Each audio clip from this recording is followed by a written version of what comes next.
নমস্কার সকলকে। আজকের সান্ধ্যকালীন আলোচনায় আপনাদের সকলকে আমি স্বাগত জানাই। আমার সাথে যারা ফেসবুক, গুগল মিট, ইউটিউব সবাই যারা আছেন সবাইকে আমার অনেক ভালোবাসা।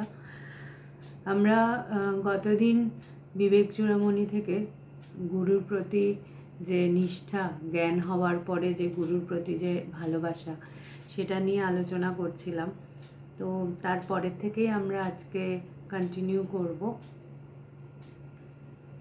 আজকে যে বিষয়টা নিয়ে আমরা আলোচনা করব সেখানে একটা খুব সুন্দর ইন্টারেস্টিং ব্যাপার হচ্ছে, যেটা কিনা আমরা লক্ষ্য করি না। সেটা হচ্ছে আমরা আমার নিজের জন্যেই আমরা সবসময় সব কিছু করে থাকি। যা করি সবটা আমি আমার জন্যই করি, কিন্তু অদ্ভুতভাবে আমি আমার দিকেই তাকাতে ভুলে যাই।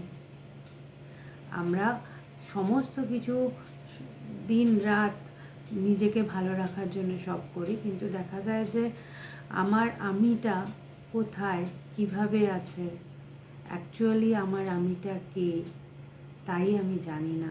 আমার সারা জীবন কেটে যায় কি খুঁজতে খুঁজতে, কিন্তু আমি খুঁজে পাই না আমি কে। এই অভাব, এটা আমাদের রয়েই যায়। আমরা কিন্তু তাকে খুঁজে পাই না এবং একটা সময় আমরা চলে যাই। সুতরাং এই আজকে যে বিষয়টা হচ্ছে, আমরা যে আধ্যাত্মিক উপলব্ধির পরে, আমার উপলব্ধির পরে আমি যে নিজেকে যখন জানতে পারি, তখন আমার ভেতরের যে অনুভূতি, আমি সেটা নিয়েই আজকে যিনি এখানে যে আলোচ্য বিষয়, সেখানে তিনি কিভাবে দেখছেন এবং কিভাবে বলছেন সেটা নিয়ে আমরা আজকে আলোচনা করব। এখানে খুব সুন্দর বলছেন যে আমরা সবটা দেখি, শুনি বা ব্যবহার করি, কিন্তু যখন আমার উপলব্ধি হয় তখন কিন্তু দেখা যায় যে আমি দেখছি, আমি শুনছি, আমি কাজ করছি, কিন্তু আমি কোনোটার সাথেই যুক্ত নই। সাধারণভাবেই তফাৎটা হচ্ছে যে আমরা যখন সবসময় যেভাবে আমরা চলি, তখন আমাদের যে পার্থক্যটা হচ্ছে, আমরা যখন কর্ম করি, আমি প্রতি মুহূর্তে বলি আমি এটা করেছি, আমার আমিত্বটা ভীষণভাবে প্রকাশ পায়। সেখানে আমি সবসময় সবার প্রথমে আমি জানতে অজান্তে আমি বলতেই থাকি যে আমি করছি, আমি বলছি, আমি শুনছি। আমিটা একটা কমন ফ্যাক্টর। কিন্তু যখন জ্ঞান হয়, পার্থক্যটা কি হয়, সেই আমিটা থাকে, কিন্তু সে এই যে কর্মগুলো হচ্ছে, এই শোনা, দেখা, ভোগ করা, যাই কর্ম করুক না কেন, তার সাথে সে যুক্ত হয়ে থাকে না। সব কিছু হয়, কিন্তু তিনি সেই অন্তর্মুখী হয়ে সেই পরমাত্মার সাথে বিলীন হয়ে গিয়ে তারা নিজস্ব যে আমির কচকচানিটা, আমি এই, আমি সেই, ওটা কোন ফাঁকে যেন সরে যায়। তাই এখানে খুব সুন্দরভাবে বলা হচ্ছে যে দ্রষ্টা, শ্রোতা, বক্তা, কর্তা ও ভোক্তা হইতে আমি সম্পূর্ণরূপে পৃথক। এটা বুঝতে হবে এই কথাটার অর্থ, যে আমি দেখছি, আমি শুনছি, আমি কর্তা, আমি করছি, আমি ভোগ করছি, তারপরেও বলা হচ্ছে আমি এগুলোর সাথে যুক্ত নই, আমি কিছু করিনি। যেমন ভগবানের থেকে আমরা এই গল্পটা শুনেছিলাম যে যখন গোপীরা নদী পার করবে, কিন্তু তারা সেখানে দেখছে যে পার করার সেই যে পার করবে মাঝি, সে সেখানে নেই। তখন কিন্তু বলছে যে ওখান দিয়ে যে একজন ঋষি যাচ্ছিলেন, তিনি বললেন যে আমি তাদের থেকে, তিনি কিছু খেলেন এবং তারপরে তিনি বললেন যে আমি যদি কিছু না খেয়ে থাকি, তাহলে এই নদী বিভক্ত হয়ে যাক এবং এরা যেন পার করতে পারে। তো এই যে এই কথাটা আমি খেয়েও বলছি আমি খাইনি, যেমন শ্রীকৃষ্ণ বলেছিলেন যে আমি মানে বলছেন যখন সেই আমি নামগুলো আমার অ্যাকচুয়ালি মাঝে মাঝে খেয়াল পড়ে না, যে যদি কেউ ব্রহ্মচারী, মানে তিনি একজন ব্রহ্মচারী একমাত্র, যখন উত্তরার গর্ভে যে তার সন্তান ছিলেন সেখানে তাকে বাঁচানোর জন্যে তিনি বলেছিলেন যে একমাত্র এক ব্রহ্মচারী তাকে বাঁচাতে পারে। কিন্তু সেখানে কিন্তু সমস্ত ঋষি, সমস্ত সন্ন্যাসী তারা সবাই ছিল, কিন্তু তারপরেও দেখা যাচ্ছে কি যে কেউ কিন্তু সাহস করে আসছে না যে আমি ব্রহ্মচারী, আমি তাকে বাঁচাতে পারি। কিন্তু তখন কিন্তু বলা হলো শ্রীকৃষ্ণকে যে আপনি যান, আপনি বাঁচাতে পারেন। তখন শ্রীকৃষ্ণ বলছে যে আমি কি করে যাব, আমি তো, আমার এতজন স্ত্রী আছে, ছেলে মেয়ে আছে, আমি কি করে যাব। তখন বলছেন যে না, আপনি একমাত্র ব্রহ্মচারী। কেন? আপনি সদা ব্রহ্মে বিচরণ করছেন, তিনি ব্রহ্মচারী।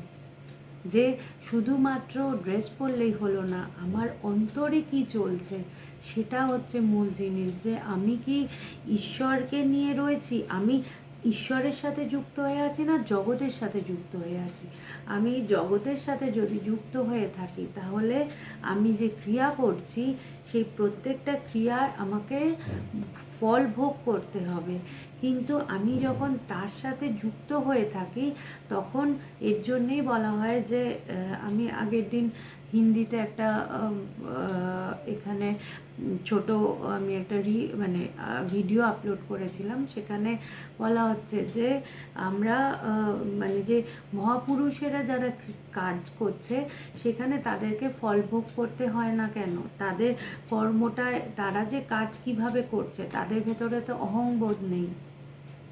তো এটাই হচ্ছে যে যদি আমার ভেতরে সেই অহংকার থাকে, আমার ভেতরে যতক্ষণ আছে যে আমি করছি, আমার আমিত্বটা ভীষণভাবে প্রকাশ পায়, তখন কিন্তু আমি হাজার চেষ্টা করলেও আমার প্রত্যেকটা কর্মের ফল আমাকে ভোগ করতেই হবে। কিন্তু যখনই আমি আমার সাথে সেই আমি তার সাথে বিলীন হয়ে যাব, যেখানে আমার নিজস্ব সেই মানে ক্রিয়া করার আমার কর্তৃত্ব বোধ থাকবে না, সেখানে কিন্তু আমি যাই কর্ম করি না কেন সেটার সাথে আমি যুক্ত থাকবো না। এবং যাই কর্ম বললে ভুল হবে, কারণ আমার ভেতর থেকে এমন কোনো কর্ম আসবেই না যেই কর্ম অন্য কোনো মানুষের অহিত চিন্তা করে বা কোনো তার ক্ষতি করতে পারে। কেন? সেখানে তো মানে যে কর্মটা হবে সেখানে তো আরও দ্বিতীয় কেউ নেই।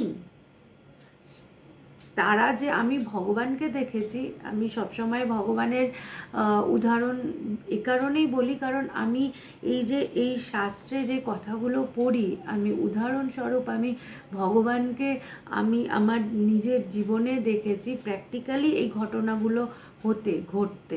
সুতরাং আমি তাকে দেখেছি যে তিনি সমস্ত কিছু যাই করুক না কেন তার প্রত্যেকটা ভেতরে তার ইক্ষণে প্রত্যেকটা মানুষের শুভই হতো।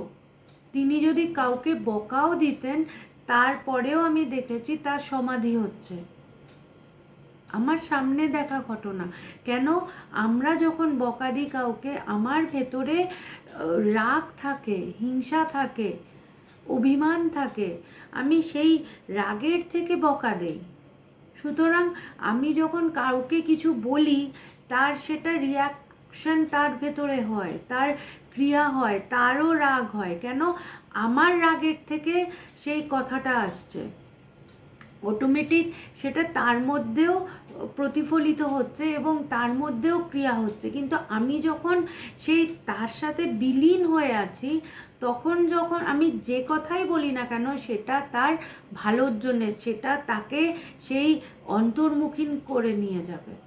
যার জন্য আমি দেখেছি ভগবান একজনকে যেভাবেই ভগবান কথা বলুক না কেন তার সমস্ত কিছুর মধ্যে দিয়ে তার সেই উপকারই হতো, তার ভালোই হতো। সেখান থেকেও দেখেছি সে সমাধিস্থ হয়ে যাচ্ছে। কেন বলছে যে ব্রহ্মজ্ঞ পুরুষ, তুমি তাকে যেভাবেই দেখো, ভগবান বলতেন যে ব্রহ্মজ্ঞ পুরুষকে দিনে রাতে সবভাবে দেখ, যেভাবেই দেখবি দেখ তারা সারাক্ষণ কি করে। এবং ঈশ্বরের কৃপায় আমি সেই সুযোগটা পেয়েছিলাম, তাকে আমি দেখেছি। আমাদের বাড়িতে যখন ভগবান আসতেন, আমি 24 ঘন্টা ভগবানকে দেখার সুযোগ পেয়েছি। ভগবান মানে সারা দিনে তার জগতের কোনো কথাই তার ভেতর থেকে আসতো না। এবং আমাদের ঠিক অপোজিটটা হয়, আমরা ভগবানের কথা ভেতর থেকে বার করতেই পারি না। একটু খালি সময় এলেই আমরা নানা কিছু করতে থাকি, জগতের নানা ভাবনা চিন্তা, নানা কর্মের মধ্যে আমার মন চলে যায়, কিন্তু কিছুতেই আমি ভেতর থেকে ঈশ্বর চিন্তা কিছুতেই আসে না, বা ঈশ্বরের কথা আসে না, বা আমি কাউকে সেটা বলিও না। দুটো মানুষ বসে থাকলে কি গো দিদি তুমি কেমন আছো, এবং এই নানা কিছু নিয়ে কথাবার্তা চলতে থাকবে, কিন্তু সেখানে কিন্তু ঈশ্বরের কথা আমার ভেতর থেকে আসবে না। কিন্তু সেখানেই দেখা যাচ্ছে যে ব্রহ্মজ্ঞ পুরুষ তিনি যখন যে কারুর বাড়িতে, কোনো গৃহস্থের বাড়িতেও যদি যায়, সেই বাড়িটাও তখন কিন্তু আশ্রম হয়ে যায়। তাকে কেন্দ্র করে, মানে সেই যে ভাইব্রেশন, তাকে কেন্দ্র করে যেই মানুষটা ঈশ্বর ভাবনা চিন্তা করতোই না, তাকেও দেখা গেছে যে সে টুকটুক করে এলে হয়তো সবার সামনে না এলেও পেছনে চুপ করে বসে আছে। তার সেই কথাগুলো তার জীবনে আনুক না আনুক, সে কথাগুলো শুনছে। যেমন ভগবান বলতেন যে যে কোনো বাচ্চাদেরকে ওই মানে নিয়ে এসো, কেন ওই ভাইব্রেশনটা তাদের কাজ করে।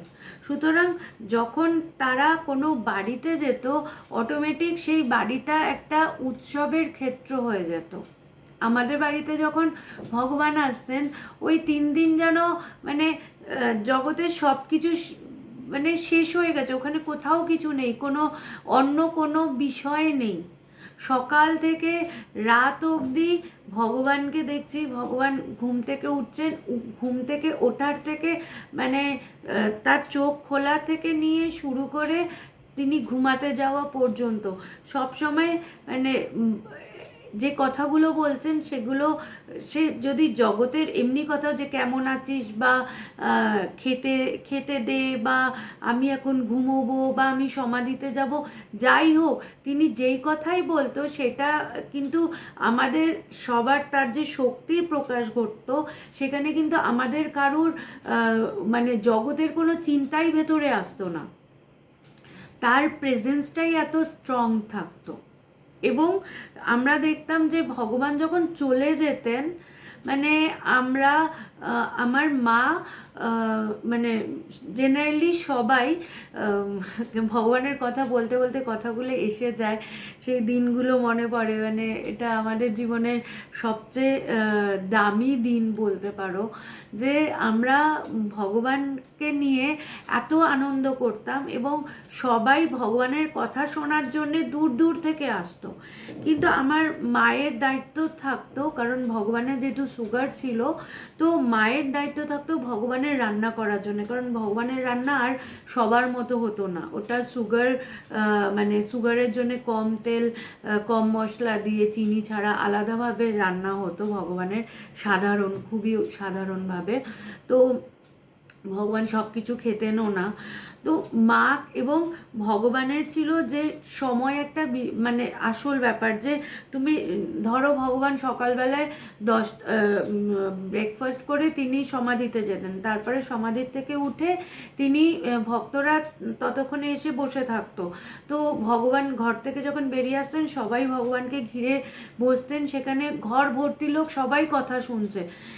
ভগবানও তো 12:30 অবধি কথা বললেন, তারপরে তিনি স্নানে যেতেন, ঠিক 1টার সময় তিনি মানে খাবার খেতেন দুপুরের।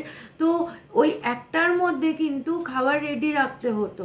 তো যার ফলে কি হতো, আমার মা কিন্তু ভগবানের কথা শুনতে পারতো না, কারণ ভগবান তাকে তাকে এই ভগবানের কাজগুলো করতে হতো সময় মতো। তো সেইখানে কিন্তু দেখা যেত যে ভগবান চলে যাওয়ার পরে তিনি তো মানে সাধারণভাবে কি হবে যে তিনি ভগবানের সামনে বসেনও নি, কোনো কথাও শোনেনি, তার মধ্যে তো কোনো কিছুই হওয়া মানে যেটা আমরা ইন জেনারেল ভাবতে পারি যে কিছুই তিনি পেলেন না। কিন্তু দেখা যেত মা প্রায় 2 দিন ধরে কিছু কাজও করতে পারতো না, কোনো জগতে মনই দিতে পারতো না। সে দেখতাম যে ভগবান চলে গেছে, সে স্থির হয়ে বসে আছে। এই কথাটা কেন বললাম, কারণ আমাদের মনে হয় যে ভগবানের সামনে বসে থাকলে ভগবানের, আমরা এটা শঙ্করাচার্যের তার শিষ্যের কথা আমরা শুনেছি, এই জন্যই বললাম যে শাস্ত্রে আমরা যে কথাগুলো পড়ি সেগুলো আমরা প্র্যাকটিক্যালি আমি নিজের চোখে দেখেছি যে শঙ্করাচার্যের শিষ্যের কথা শুনেছি যে শঙ্করাচার্য কথা বলতেন এবং শিষ্য দূরে কাজ করতো, তো সবাই ভাবতো যে শিষ্যের তো কিছুই জ্ঞান অর্জন হচ্ছে না, সে তো কাজই করে যাচ্ছে। কিন্তু সে যখন কাজ করছে সেই কাজটা তিনি তো সেই শঙ্করাচার্যের কথা ভাবতে ভাবতে করতো। এবং আমরা এই ঘটনা হয়তো অনেকেই জানি যে যখন এই সব অন্য শিষ্যদের মধ্যে চিন্তা হচ্ছে যে ও তো কিছুই শুনছে না, ওর তো সব লস হয়ে গেল, ও তো গুরুদেব এত দামি দামি বেদান্তের কথা বলছে, ও তো কিছুই শুনছে না। কিন্তু তখন শঙ্করাচার্য সমস্ত তার শিষ্যকে দেখানোর জন্যে একদিন কি করলেন, হঠাৎ করে তার নাম ধরে তাকে ডাকলেন এবং সে নদীর ওপারে কাপড় কাচ্ছিলেন। তো দেখা গেল সে কোনো কিছু না ভেবে, তার গুরু তাকে ডেকেছে, সে ছুটছে, সে নদীর ওপর দিয়ে হেঁটে চলে আসে এবং সে যেখানে যেখানে পা দিচ্ছে সেখানে পদ্ম ফুল ফুটছে, তাই তার নাম হয়েছিল পদ্মপাদ। তো এটাই হচ্ছে যে তুমি যদি ঈশ্বরের চিন্তা করতে করতে কাজ করো তাহলে তোমার মনে উন্নতি এমনি এমনি হবে। কেন? তুমি কাজ করছিলে, চিন্তাটা ছিল তো ঈশ্বরের। তাই আসল হচ্ছে তোমার মন কিভাবে যুক্ত হয়ে আছে ঈশ্বরের সাথে, সেটা হচ্ছে আসল। তুমি কি করছো সেটা নয়। তুমি হয়তো যাই রান্না করছো, কাজ করছো, কিন্তু তুমি চিন্তা ভাবনা করছো তো ভগবানের।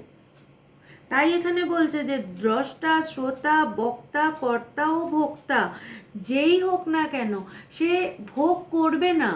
কেন? কারণ সে ভোগ করবে কি দিয়ে? তার মনটা দিয়ে তো ভোগ করতে হবে। কিন্তু মন যদি ঈশ্বরে থাকে তাহলে সে দ্বিতীয় ব্যক্তি বা বস্তুকে ভোগ করবে কি দিয়ে? তার মনই তো নেই, তার মনে তো ঈশ্বর মানে ভরপুর হয়ে আছে।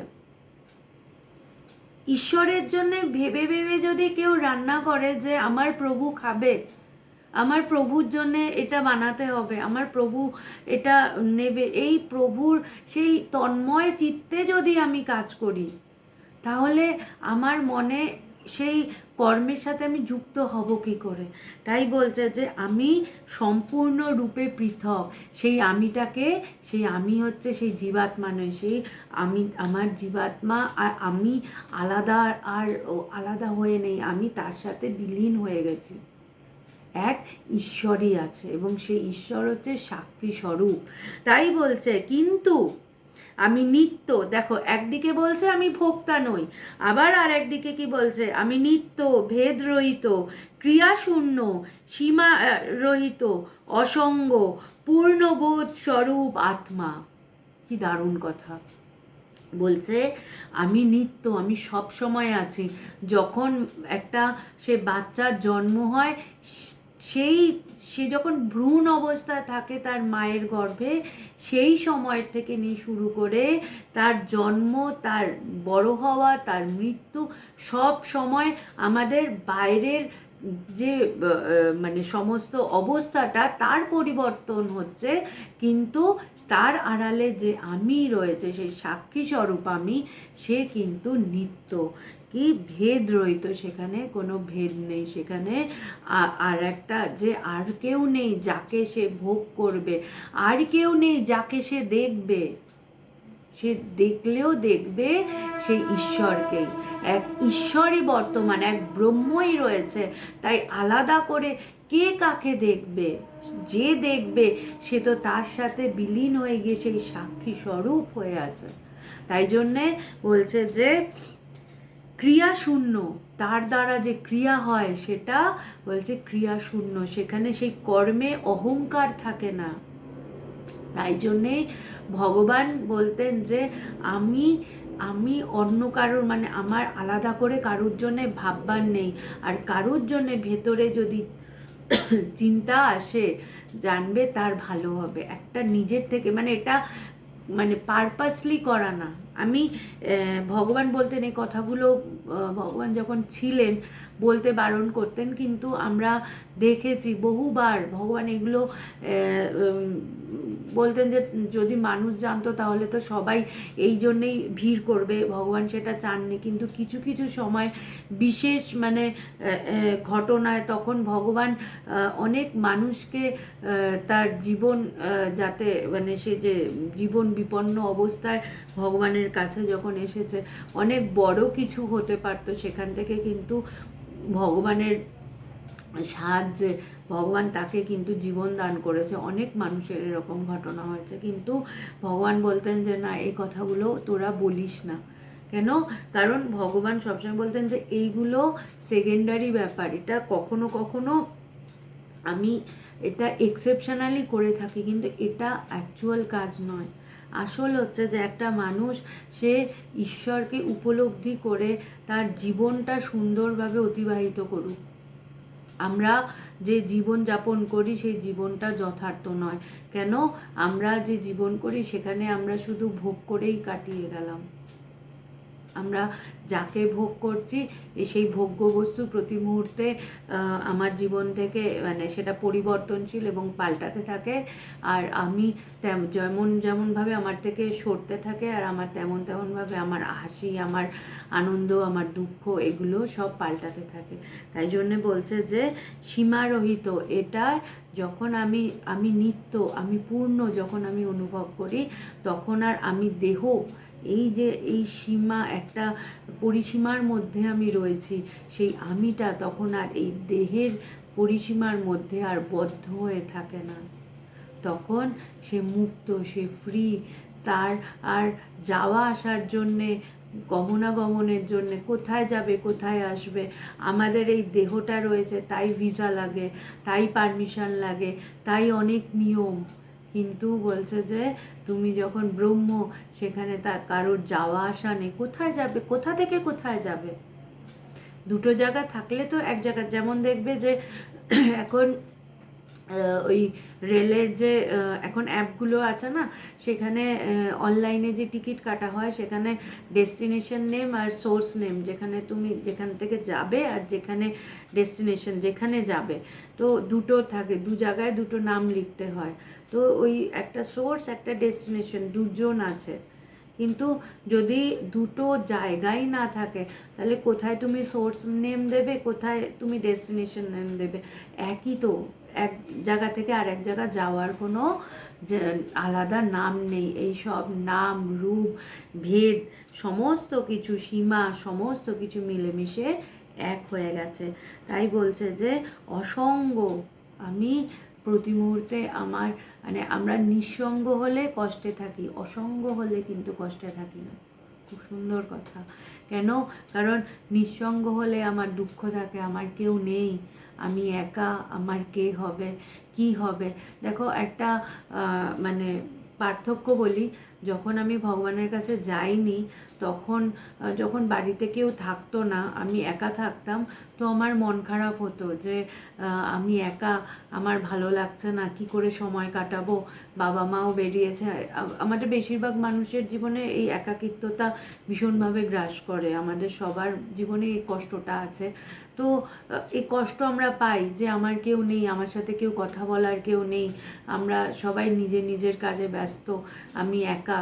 কিন্তু ভগবানের কাছে যাওয়ার পরে, আমার জ্ঞান হওয়ার পরে, আমি যখন একা থাকতাম আমি তখন আনন্দে থাকতাম।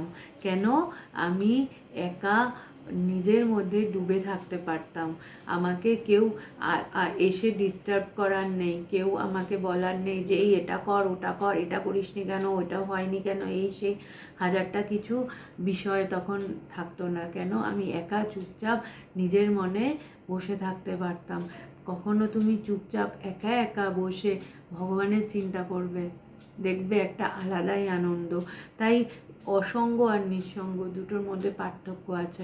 যতক্ষণ তোমার কেউ আছে কিন্তু সে তোমার পাশে নেই, তোমার মনে হচ্ছে সে আমার আপনজন, আমার কাছের লোক, সে আমার কাছে থাকলে ভালো হতো, তোমার হৃদয়ে সে আছে কিন্তু তাকে তুমি পাশে পাচ্ছ না, তুমি নিঃসঙ্গ।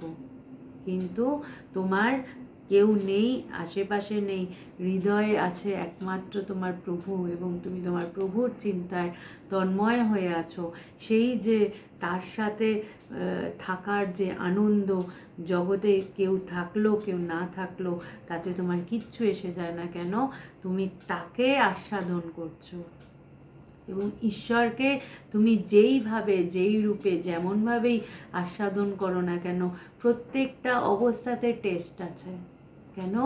ঈশ্বর হচ্ছে সেই আনন্দ স্বরূপ। তার স্বরূপও তো তিনি আনন্দ, মানে তার আনন্দ ছাড়া অন্য কিছু নেই।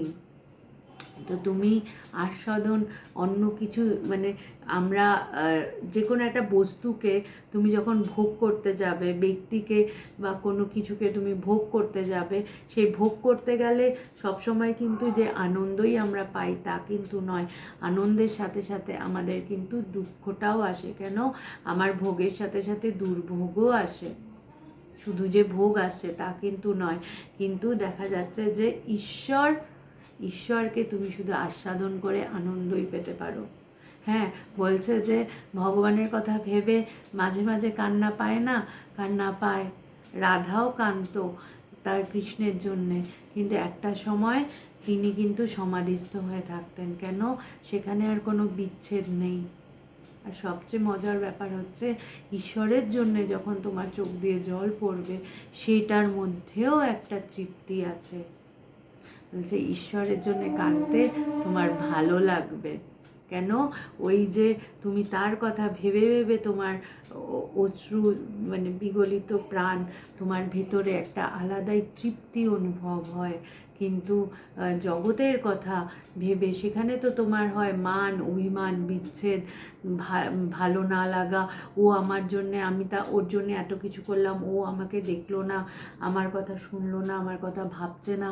এই হাজার হাজার অভিমান, হাজারটা চিন্তা ভাবনা আমাদের মধ্যে খেলা করতে থাকে।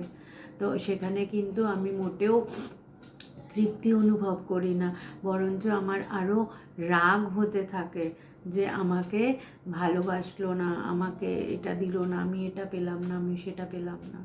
তাই জন্যে বলছে যে এই তুমি যখন তাকে বোধ করবে তখন কি পূর্ণবোধ স্বরূপ আত্মা তুমি বোধ করবে, তুমি পূর্ণ। তোমাকে আর দ্বিতীয় কোনো ব্যক্তি বা বস্তুর প্রয়োজন নেই যে তোমাকে পূর্ণ করতে আসবে। তুমি সবসময় পূর্ণ হয়েই আছো, তোমার আর কাউকে প্রয়োজন নেই যে তোমাকে পূর্ণ করবে। তাই বলছে যে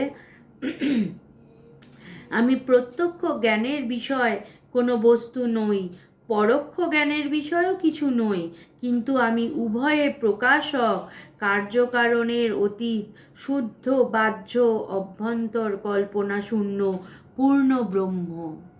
খুব সুন্দর কথা। কি বলছে? যে আমি প্রত্যক্ষ বা পরোক্ষ কোনো জ্ঞানের বিষয়ই আমি নই।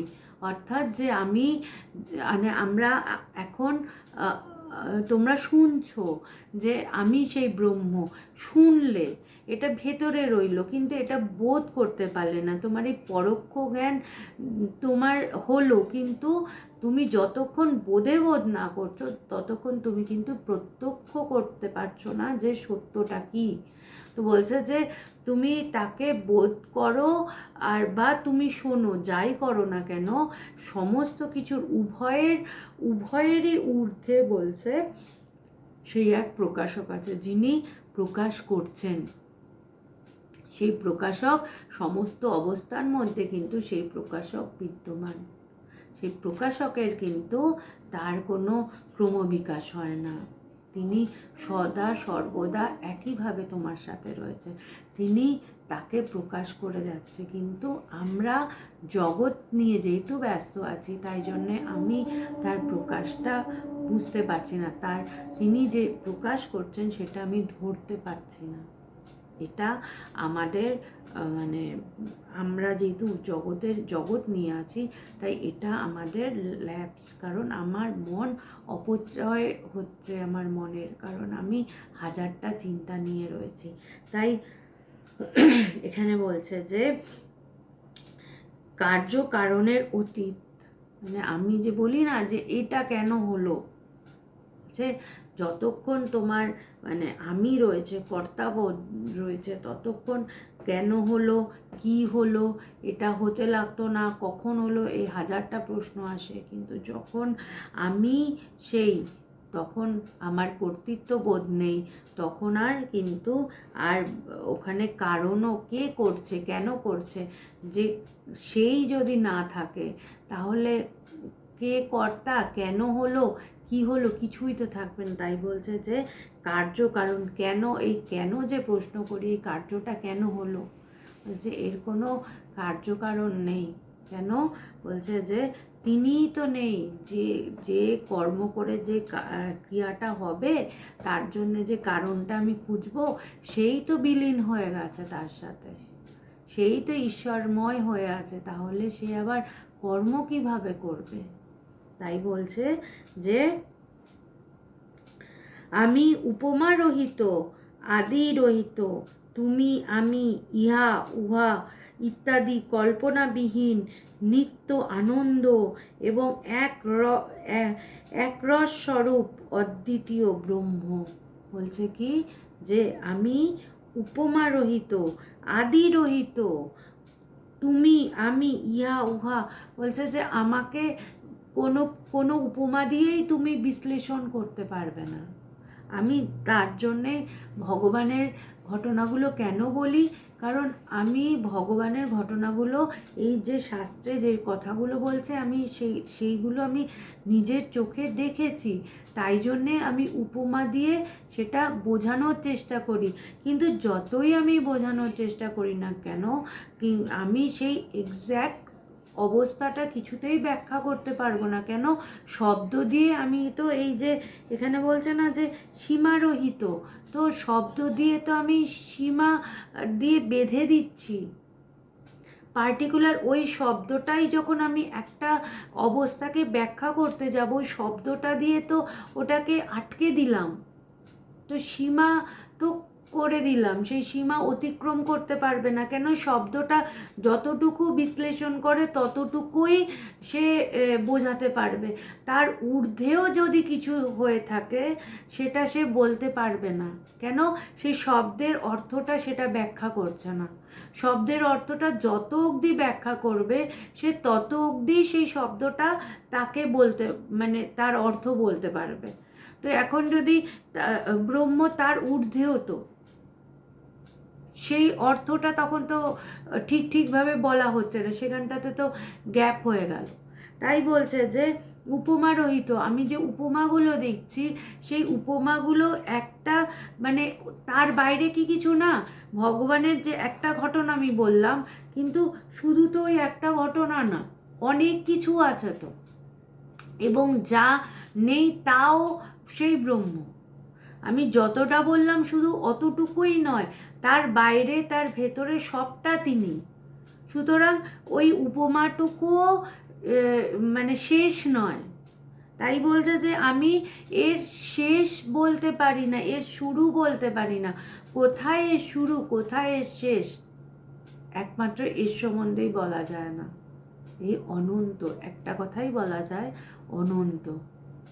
তাই বলছে যে তুমি আমি, ইহা উহা, বলছে আমি এটা, আমি ওটা, আমি কোনোটাই বলতে পারবো না। আমি কি, সেটা শব্দ দিয়ে ব্যাখ্যা নয়, শুধু বোঝে প্রাণ বোঝে, যার যে বোধ করেছে তাকে, যে এই অনুভব করেছে, অনুভবের জগতে প্রবেশ করেছে, সেই একমাত্র বুঝতে পারে তিনি কে, সেই ব্রহ্ম কি। তাই বলছে যে কল্পনাবিহীন নিত্য আনন্দ, মানে আমি কল্পনা করতে পারি, যতক্ষণ আমি তাকে বোধ না করছি ততক্ষণ আমি তার সম্বন্ধে কল্পনা করতে পারি মাত্র, কিন্তু সত্যটা আমি ব্যাখ্যা করতে পারবো না, কোথাও না কোথাও খামতি রয়েই যাবে। তাই আনন্দ এবং এক রস স্বরূপ অদ্বিতীয় ব্রহ্ম, যে এখানে দ্বিতীয় কেউ নেই, তাই ভোগ করারও কেউ নেই। আমি উপভোগ করতে পারি, আমি তাকে আস্বাদন করতে পারি, তাকে নিয়ে থাকতে পারি। তাই এখানে কোনো বিচ্ছেদ নেই, তাই এখানে কোনো না পাওয়া নেই, এখানে কোনো রাগ নেই, এখানে কোনো দুঃখ নেই। বলছে ঈশ্বরকে পেলে কেন বলা হয় সব পাওয়া যায়? কারণ ঈশ্বরকে পেলে আমার ভেতরে কোনো দুঃখ থাকবে না, রাগ থাকবে না, আমার ভেতরে অভাব থাকবে না। আমি পাইনি, আমি এটা পাইনি, আমার কি হবে, আমি দুদিন বাদে, আমাদের সংসারে বেশিরভাগ মানুষের ভেতরে এটা থাকে যে আমি তো দুদিন বাদে চলে যাব, কিন্তু আমি এটা পেলাম না, আমি ওটা পেলাম না, আমার ওই কাজটা হলো না, ওইটা অসম্পূর্ণ রয়ে গেল। আমরা বলে যাই আমি এটা পারলাম না, তুই করে দিস। আমরা এভাবে ভাবি যে আমি পারিনি তো কী হয়েছে, আমার ছেলে করবে, আমার নাতি করবে। কিন্তু বলছে যে এইগুলো যখন আমি তাকে পাবো, তখন আর কেউ বলবে না যে আমার মানে কোনো অপূর্ণ কোনো কাজ রয়ে গেছে, বরঞ্চ ব্রহ্মজ্ঞ পুরুষরা অনেক আগের থেকে সমস্ত কিছু করে শেষ করে বসে থাকে। আমি ভগবানকে দেখেছিলাম, ভগবান বলতো যে আমার তো আর কাজ নেই, আমি কেন আছি। তিনি অনেক আগেই বলেছেন যে আমার তো সমস্ত কাজ হয়ে গেছে। তিনি বহু মানুষ তার সান্নিধ্যে এসে ঈশ্বরকে উপলব্ধি করেছে।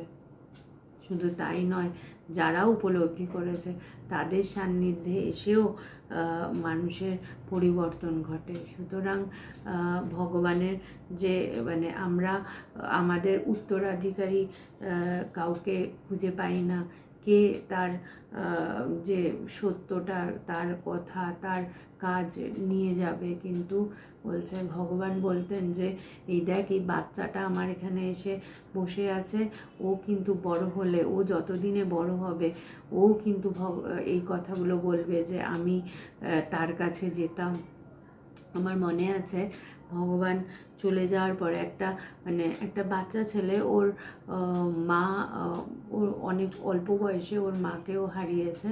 তো ওর দিদার সাথে ও ভগবানের কাছে আসতো, তো রোজ একটা করে গোলাপ ফুল দিত ভগবানকে, আর জিজ্ঞেস করতো ভগবান তুমি ভালো আছো? ভগবানও ওকে বলতো আমি ভালো আছি, তুই ভালো আছিস? ওর সাথে শুধু এইটুকু কথা হতো রোজ। এবং ও কিছু, ভগবান তো বেদান্তের কথা বলতো, ও রোজ এসে ওই পায়ের সামনে এসে বসে থাকতো, ও কিছু বুঝতেও না, ও শুধু এইটুকু কথা হতো, ও খুশি হয়ে যেত। ভগবান ওকে মাঝে মাঝে জড়িয়ে ধরতেন, তো ও তারপরে এসে বসে থাকতো। তো একদিন যখন ভগবান চলে গেছেন, তারপরে আমরা দেখছি যে একটা অনুষ্ঠানে ভগবানের ওই চেয়ারের সামনে ওখানে ও বসে আছে ফুলটা হাতে নিয়ে, কিন্তু ওর চোখে জল,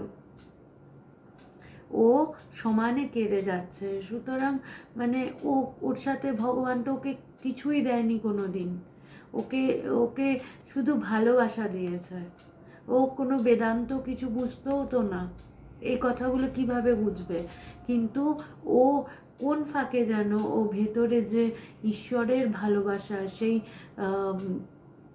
মানে পক্ষপাতিত্বহীন ভালোবাসা, আমাদের যেখানে সমস্ত ভালোবাসার মধ্যে স্বার্থ থাকে, স্বার্থ মেশানো থাকে, তাই যখন ওই বাচ্চা ছেলেটা এই নিঃস্বার্থ ভালোবাসা অনুভব করেছে, সেই ভালোবাসা ও জানে যে অন্য কারোর থেকে, জগতে কারোর থেকে পাওয়া যাবে না।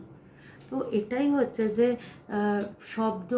আবার আরেকটা উদাহরণ দিই, এই যে বললাম উপমাগুলো কিছু কিছু ব্যাখ্যা করতে পারে, সবটা নয়। আবার আমরা দেখেছি যে বহু স্পেন থেকে বহু ভক্তরা ভগবানের কাছে আসতেন, তারা অনেকেই স্প্যানিশ ছাড়া আর অন্য কোনো ভাষা বুঝতেন না। আর ভগবানও যে সবসময় ইংলিশে কথা বলতেন তা কিন্তু নয়, বেশিরভাগ সময়ই ভগবান বাংলায় কথা বলতেন। পরে আমরা তাদেরকে ইংলিশে ট্রান্সলেট করতাম, আবার তাদের মধ্যেই কেউ সে আবার ইংলিশ থেকে স্প্যানিশে ট্রান্সলেট করতেন। তো ওরা কিছুই বুঝতো না, কিন্তু অদ্ভুতভাবে ওরা পায়ের সামনে বসে ওরা ধ্যানস্থ হয়ে পড়তো। তাই বলছে যে ব্রহ্মের কোনো জাত নেই, ব্রহ্মের কোনো ভাষা নেই, ব্রহ্মের কোনো গমনাগমন নেই, ব্রহ্মের কোনো বয়স নেই, ব্রহ্মের কোনো রূপ নেই, রং নেই। কেন? তারা ভগবানের কথা হয়তো বুঝতে পারতো না, ওই শব্দ তরঙ্গ তাদেরকে তাদের আমিত্ব নাশ করে ঈশ্বরের সাথে বিলীন করে দিত। তাই এই শব্দ তরঙ্গটাই আসল ভাষা। কি ভাষায় বললাম, কিভাবে বললাম, আমরা সবসময় বাইরেটা নিয়ে ব্যস্ত থাকি। এই ডান দিকে হলো না, এই নিয়ম, এটা বাঁদিকে রাখতে হবে, শঙ্খটা এরম উপর করে রাখতে হবে, গ্লাসটা এইদিকে।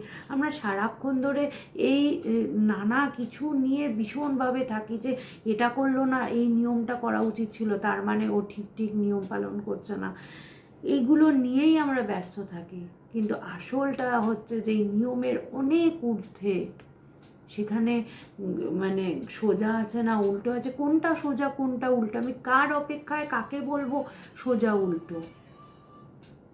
তাই বলছে যে আমি যখন তাকে বোধ করার হয়, তুমি শব্দের ভাষা না বোঝো, সেই শক্তি তোমার ভেতরে কাজ করে এবং তোমার ভেতরটা পাল্টে দেয়। আজ তাহলে এই অবধি থাকুক। আপনারা সবাই ভালো থাকুন এবং সামনের দিন যদি সব কিছু ঠিক থাকে আবার দেখা হবে। জয় ভগবান।